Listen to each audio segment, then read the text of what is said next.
Oh, the bamboo witch farm. This thing looks ridiculous, doesn't it? I am here to gather some much needed resources. I have been plowing through my redstone supplies and I'm happy to pick up another shulker box worth here. But I do have a little something to show you down below. You might have noticed it a second ago. What is this? This used to be the swamp biome, but I've come in over here and slabbed all of it so that slimes don't spawn here, and supposedly that should increase the rates of the farm up there. But it's kinda hard to tell when you're just picking up one box at a time in an overnight session. One thing I did notice though, some fire mysteriously appearing over here. But let's not get distracted. I feel like we have a jam-packed episode ahead of us. I've got some tinkering that I want to do, some buildings to show you, interactions with other hermits, and we may even get around to building a new farm too. Welcome back to another episode of Hermitcraft, and I, my friends, have all of the materials I need to build the gigantic storage system that'll fill up the space around us. This is what I needed all of that redstone for. This is what I've needed some of the farms you've seen me building recently. The amount of resources that is going to go into this is absolutely insane. It will be the biggest and grandest of storage systems that I've ever built, but today I've been somewhat inspired by Efo adding a little contraption in one of his episodes, and so I've come over here and created two of my own for pretty much the same purpose. So I like to use ender pearls. I'm currently using rockets while the server's been quiet so that I can get around on my horse, you know. Anyway, you run out of ender pearls, you want to stock up. You come over here, you flick the comparator, and they get popped into your inventory, but notice that we get exactly 16. And sometimes this is too many. I like to keep about 16 in my inventory each time. So let's say that I've got 8 like this, and I come over here and I click on it. It's going to fill up that stack, but then it's going to take up another stack. Let's do that again. I made a mistake. I kept the ender pearls in my inventory. So you get your full stack down here, and then you're left with like a few leftovers. Well, that's what the barrel here is for. You just plop them inside and they're ready to go at a future date. And the opposite side is simply for rockets. So we'll see that in action. I've got my full stack, but you know, I want to keep my inventory nice and clean, so I drop the other ones in here. Now, I'm going from memory here, but I think this is how Efo originally did it. You use the comparator just to update the observers. You can then manipulate those to send a signal upwards, and up the top here, we're going to have 6 droppers. So you click this, then all the droppers activate, and you get 6 items at a time. The two things that I didn't like about this was the 6, 12, 18, 24, 30. It doesn't quite go into the stack size of firework rockets and ender pearls.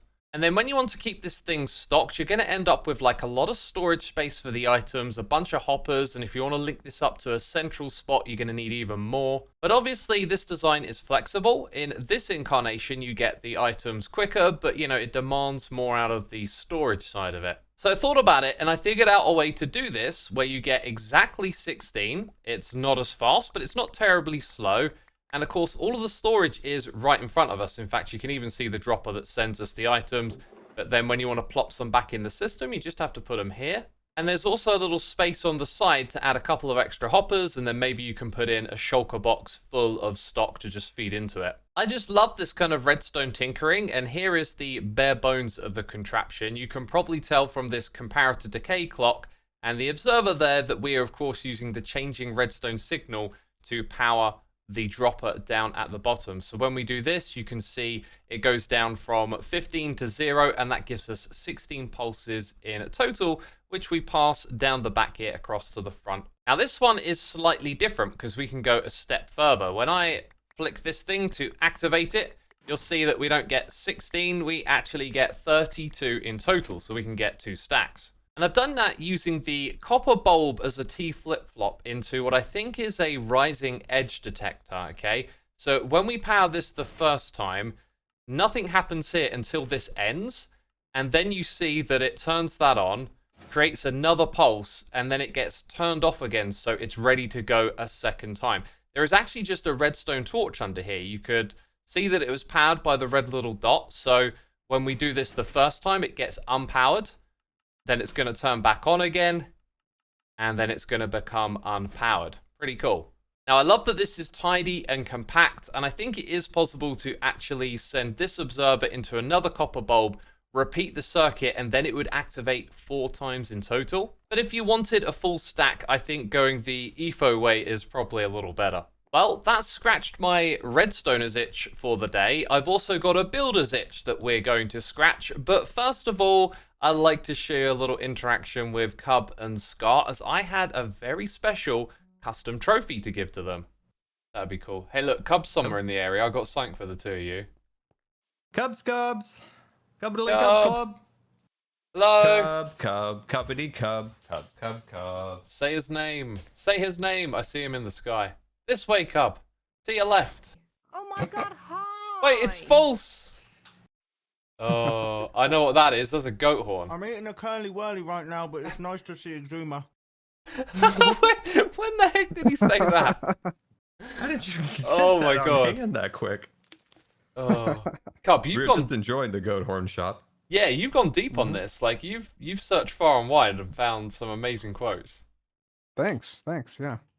It's a real effort. Look, I got something for the both of you, because one of you mentioned something off the cuff. So, Cub, you made, like, the biggest firework rocket you can make, right? Mm-hmm. And, well, there should be a trophy for that, right? The most expensive firework rocket. What? Gosh, well done, Cub. Ooh, that is huge. Hang on. This deserves a fireworks celebration. Hang on. The man is prepared. The man Get is a couple prepared. out. Here we go. Woo! Lovely. Oh, that is really cool. Look at There this. we Look at go. the Oh, size of that they're thing. so awesome. Yeah, That's I amazing, dude. guess I'm like Wow. trophy guy, right? And then I heard you say that, and then I was like, oh, I can make that happen. Let's make that happen. I mean, shout out to Hoffen with the amazing models. By the way, Scar, I made one for you as well. That's fantastic. Oh, let's go. You should both have one on display. So I bought the most. This is for buying the most expensive firework rocket. Yeah, you get a prize for that. That's awesome. That is really cool. Yeah. Aha! We have a way to expand the trophy business. Although it won't be much of a business, because I pretty much plan on giving these away. But yeah, this season, I think that we should reward some of the hermits with custom trophies. And I have been umming and ahhing about what to do with these blank spaces back here. I had this idea that we should create a couple of murals, but nothing really came to mind that was quite right. However, these could now be the display cases for our custom trophies. And I've already got an idea for what's going to be next. The next one that we're going to do in a future episode will be like a challenge. I'll get some other hermits together and see who can do this task, and they will be rewarded with a trophy. And then going into the future, based on how that goes, we can do even more challenges and tasks and cool custom rewards. I think it's going to be a great thing. And so by the end of the season, we need to fill up these shelves. 20 custom unique trophies. It's absolutely perfect. I love it because it's such a blank canvas. We can give these out for whatever we want. And therefore we can encourage all kinds of pranks, shenanigans, or good, humble, helping out hermits type things too. I have plans, my friends. I have plans. You actually might have a good idea here. Oh, thank you, Efo. I think we do have a good idea. Can you feel it? The creativity is flowing. And now it's time for that builder's itch that I talked about. Let's head on into the Honeyvator and drop down to a new floor that's been added. Oh, there's quite a bit to show you here. We approach. And can you see it? Some deep slate tiles. Let's step on into... Woo! A dark and mysterious cave. This right here, my friends. Okay, it's overgrown with vines. Dang it. This right here, my friends, is where we will collect slime drops. Slime blocks, even. I'm going to auto-craft them from our slime farm whenever we get around to automating that. Yeah, let's go ahead and use the cheaty cam, because on the other side of this, bam, there is our slime farm, which I want to automate. But as of right now, we're going to wander through the rest of this creepy cave into another kind of creepy, mysterious room. Oh, I've been working on this in my live streams. It's a live stream project just to decorate our mob farm storage, right? We did this a while ago. We got the auto-crafted bones and all of the other drops. And we can get to the back area, which might be more recognizable, like all of the redstone down there. And you probably remember this space from where we set up the mob farm. But yeah, on the building front, I just wanted to challenge myself and kind of bring a theme that expresses itself to this room. And it was one of just some old, abandoned, dank storage room that's now become a little flooded with water in places. And I think it's done that really well. But my favorite bit is the cave back here. I was going to build like a boring old tunnel, and I could just feel it getting, well, boring. And so I decided to go a little bit wild, throw down magma blocks, create a cave atmosphere, and then this idea for the slime storage came together. So yeah, there's some building that I've been doing, and earlier I said we might have time for a farm, and well, we absolutely do. I want to automate this slime chunk farm that we got here. I come in with my sword, swiping away at the random slimes, and then pretty typically it's not long before I run out of slime blocks. So I decided to get a little bit fanciful with this, which is why we are using the lime wall I've been farming up this season. And if the platform size looks familiar, that's because we're creating the same concept as the mob farm that we've built earlier in the season. Just this time, it's going to be for slimes instead. And that is certainly a sight to behold. Look at all of this glow liking. It hit me that we need light sources in here because we don't want regular mobs spawning. And usually what you do is you put in some jack-o'-lanterns or some glowstone, but I thought we'd get fanciful and put in some glow lichen directly above the platform. So that means that water can sweep over the platform without any issues. And the only thing that we've had to do here compared to the other farm is add in an extra observer because these platforms have 3 blocks between them instead of 2. So up the very top here, we've got the clock again, but due to some space constraints, I've had to use a wire of redstone to get over to here. I think it transfers the signal across the same way. And I guess we'll find out soon because I got the water buckets here to fill up our 11 different floors. But before we do that, I'm going to turn this thing off. So all of these dispensers now have water buckets in it. And I like the fact that we can see what's going on with this farm because with the other one, well, it's pretty dark, isn't it? And I'll tell you what, it'd be pretty helpful if that farm were turned off. Let's shoot this thing. And I missed. Let's shoot this thing again. And this time I have succeeded. So let's give this thing a test run and we'll actually be able to see what's happening here. That looks very promising. Oh yeah. Oh yeah, that's oh, and look, you know, proof of concept right there. You've been pushed out to the edge. Obviously, we need to dig around some more space on the outside here because the slimes are going to get pushed up against the wall otherwise. That will no longer happen because I've cleared out plenty of space around the platforms, and at the bottom here, while I put in a ton of magma blocks, this is my weapon of choice to kill the slimes. But as you can see, there are some allays in this room too. We're going to use those to pick up the slime balls. Yeah, these are ever so convenient, but currently they're making a right old racket. This sound is annoying. However, if I put my player head on top of it, aha, it silences it because these jukeboxes now interact with player heads. But there's actually no sign of sound to my one, so its functionality remains the same. So with all of that space cleared out, our slimes are free to fall down the bottom here. And when they eventually die, of course, we're going to end up with these slime balls. Now, I was thinking it's possible this farm might not work because the allays might fly away up to one of these floors or basically drift away because they're not actually properly contained in this area. But so far so good, they seem to stay close to the note block, and after they've dropped off some slime balls, they can kind of hang out in this area too.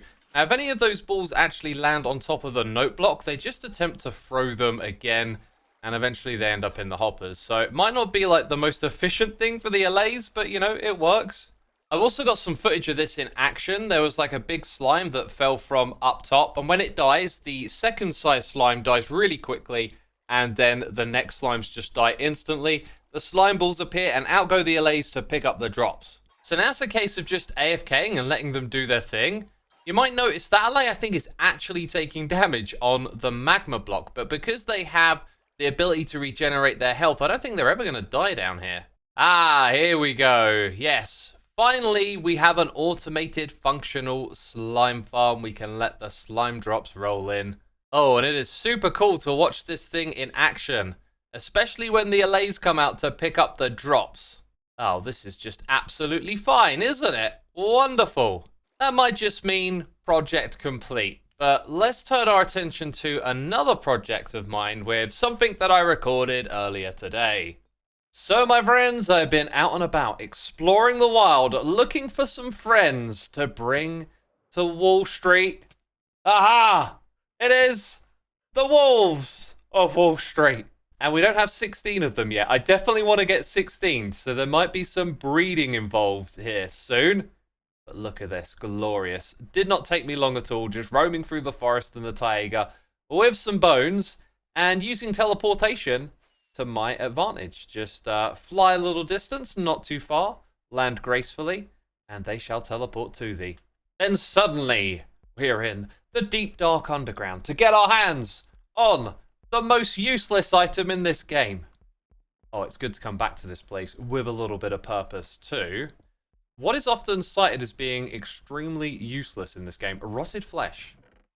Aha, but I now have a use for this stuff. So I filled up one whole shulker box. Probably don't actually need that much, but it's nice to know that I've got plenty of this stuff about. So, according to the wiki, this stuff can be used to breed up wolves, as well as healing them, and I don't think any of these have actually taken any damage, but the key thing I was interested in, and why I brought so many, is because of the time aspect. In this game, you can obviously breed up the speeding. Breed up the speeding? Speed up the breeding! Get your words right, X! So, 16 colours of wolves, 16 wolves. We've got 8 so far. We need to breed them up. And, you know, I want to do that as swiftly as possible. So, each time I feed this baby one, it's going to speed up the breeding Where are you going, dude? It's going to speed up the breeding process by 10%. No, wait. Is the wiki wrong? Can I not actually do this? Who left the door open? I gotta tame you first. No, you're already tamed. Is the wiki wrong? I think the wiki's wrong. Oh, I have become enlightened by the powers of observation. But not my own powers, because I'm actually streaming while I'm recording this clip. Which is confusing, because you're watching the video. That means this was recorded in the past. And the past is now your present. I was not looking at my hotbar, so even though the tail goes up and down, we are consuming rotted flesh. Yes, I will continue to click onto you until you are an adult. Remember, it's 10% each time, so it's like diminishing returns. So you do need a little bit of time at some point. Anyway, this guy should pretty much grow up into an adult any moment now. Hey, and there it is. Wonderful. Ah, well, my friends, would you look at that? Isn't this just the cutest, most adorable sight you've ever seen? It's almost like they're all baby wolves because they are sitting on some slabs. Did some magic with pushing them around onto the barrels and then using pistons to push them over the edge. They are now like perfectly aligned with the front of this block, so all of them have their mouths just kind of resting on the front, at least when they're facing that way. Okay, let's not get distracted here. There's one very obvious finishing touch that we need to put on these wolves, and that is to sort out their dyes. The red one is obviously default, so that's already been taken care of. So now when you wander down this street, that is such an adorable sight. I love it. They, my friends, are the wolves of Wall Street, and they're here to take your diamond blocks. In fact, the prices that I set up have been going. Look at this, we've made some sales. And when I say we, I obviously mean myself and some of the other permit holders. It seems that this price is good for sales. This Wall Street project, however, it's only just begun. And as I leave the shopping area, I'm reminded of something really cool that Corrales built over here. Dude, I've made a thing, okay? This was supposed to be a super pointless project, but it turned out to be a tennis court, okay? I'm not sure this is gonna work, but I want to see if it does work. This is just super pointless, but take one of these swords or on the other side. Okay, the one from over and the here. whole point is, okay, yeah, take that one. Like, if it works, it works. If it doesn't matter. It looks cool, I right? can see what's gonna happen. Okay, I'm gonna be serving. Hey! Oh, it broke. Oh no, oh no, did I? Oh, crap! Dang it! Used the wrong sword. Hey! This is super hard. That was a good Let me serve. just see here. Oof. Hey. So It then is hard. Like I think. Okay, it lands here, right? You want me to hit it before it falls, kind of thing. Yeah, exactly. So I'm gonna hit it like Okay. straight away. Dude. It sent you up. Right, Yeah, I don't I'm think ready this is for your gonna work. serve now. I'm ready for your serve. All right. Got it. Oh, hey! Oh, into the net. Into the net. Almost got it. Yeah, unfortunately, this idea didn't quite work out. Me and Corrales spent quite a bit of time trying to get a rally going, but the best you saw was in the clips I just shared. Such a cool project, though. It'd be really nice if it was possible to turn it into a minigame. Because of that, I probably spent way too much time trying to make air hockey. With this, maybe with a smaller arena, it could bounce back and forth. Yeah. When it goes into the corner, though, all the redstone breaks. I'm sure there's a way to remedy this. Anyways, I was just goofing around, experimenting. Maybe it gives you some ideas of your own. Who knows? Just wanted to share that little thing with you. And it brings us to the end of this episode. If you enjoyed it, leave a like. Thanks as always for the support. And I'll see you soon with another episode of Hermitcraft. Bye-bye.